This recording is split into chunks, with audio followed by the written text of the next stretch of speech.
नांदेडचे सुपुत्र शहीद बीएसएफ जवान कामेश कदम अनंतात विलीन, पार्थिव देहावर शासकीय इतमामात अंत्यसंस्कार। नमस्कार नांदेडकरांनी 26 या चॅनलवरती पाहूया सविस्तर वृत्त। खडको येथील रहिवासी असलेले बीएसएफ जवान तथा नाईक पदावर कार्यरत असलेले कामेश विठ्ठलराव कदम वय वर्ष 42 यांना 8 जुलै रोजी हरियाणात कर्तव्य बजावत असताना वीरमरण आले।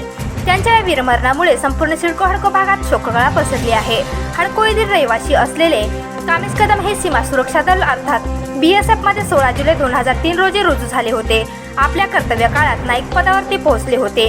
कामेश कदम यांनी आपल्या कर्तव्य काळात दिल्ली, पंजाब, जम्मू काश्मीर, पश्चिम बंगाल, राजस्थान, अरुणाचल प्रदेश, बांगलादेश बॉर्डर येथे सेवा बजावली होती। सध्या ते हरियाणा येथे कार्यरत होते।